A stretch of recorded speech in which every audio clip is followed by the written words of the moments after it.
శ్వేత suicide చేసుకోలేదు. అది ఇప్పటికీ శ్రీరామ్ని కలుస్తూనే ఉంది, వాళ్ళ విసురుతూనే ఉంది. ఈ మొత్తం వ్యవహారం నడిపించే సూత్రధారి నీ తోబుట్టుకు రేఖ. నువ్వు చెప్తే నమ్మవు, కానీ ఇది నిజం. నీకు శ్రీరామ్కి మధ్య గొడవలు సృష్టించడం, ఆ శ్వేత చనిపోయిందని మనందరినీ భ్రమ పెట్టడం, నాకు నీ మీద అసహ్యం కలిగించేలా పరిస్థితులు సృష్టించడం, ఇదంతా ఆ రేఖ పన్నాగమే. నువ్వే నా కొడుక్కి సరైన భార్యవని ఆనాడు నమ్మాను, అదే ఇప్పుడు నమ్ముతున్నాను. నువ్వు ఆ డైవోర్స్ పేపర్స్ మీద సంతకం పెట్టొద్దు, వాడికి విడాకులు ఇవ్వద్దు. ఏం జరుగుతుందో నేను చూస్తాను. మీ కూతురు లేక జీవితం ఇలా కావడానికి కారణం తెలిసింది.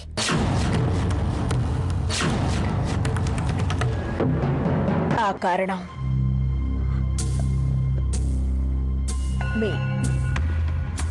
మీ మరో కూతురు రేఖ. అవును, మీ ముద్దుల కూతురు రేఖే దీనికంతటికీ కారణం. నా కొడుకు మనసు విరిచేసి లేఖతో డైవర్స్ వరకు వెళ్ళడానికి కారణం రేఖే. తనింత కుట్ర చేస్తుందని తెలియని లేఖ గొర్రె కసాయవాణ్ణి నమ్మినట్టు రేఖని నమ్మింది. తను ఆడించినట్టల్లా ఆడింది. రేఖ ఇదంతా ఎందుకు చేస్తుందో నాకు అనవసరం, కానీ ఆ విషయం మీకు చాలా అవసరం అనుకుంటున్నాను.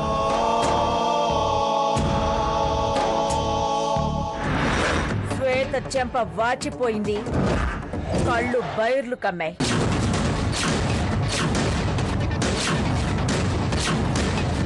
గొంతు గుర్తుపట్టావా? అత్తయ్య గారు, మీరేంటి? Shut up! నీ ముసుగు తొలగిపోయింది, నీ నాటకాలన్నీ నాకు తెలిసిపోయాయి. ఈ క్షణం నుంచి నా కొడుకు సంసారాన్ని బాగు చేయడానికి, నిన్ను ఇంట్లోంచి వెళ్ళగొట్టడానికి ప్రతి క్షణం ప్రయత్నిస్తాను, గెలుస్తాను. నువ్వేం చేసుకుంటావో చేసుకో. శ్రీరామ్కి నీ మీద ప్రేమ ఉంది, ఆమె మీద ద్వేషం కూడా ఉంది. అలాంటప్పుడు లేఖని వదిలేసి నిన్ను చేసుకోవాలి.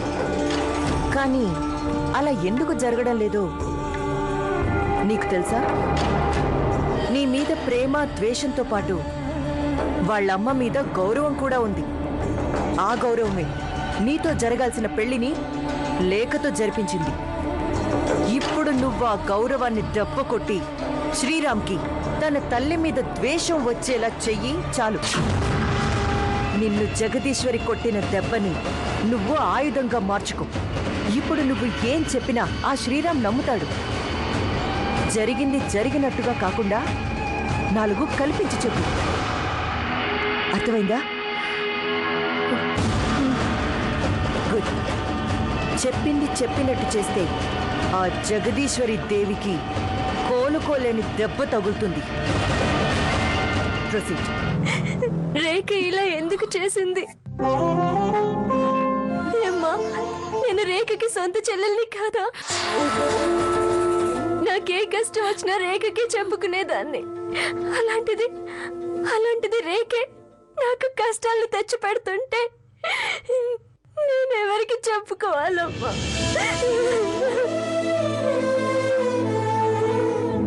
అమ్మ లేఖ, ఇవాళ నీకెంతో శుభం జరిగిందమ్మా.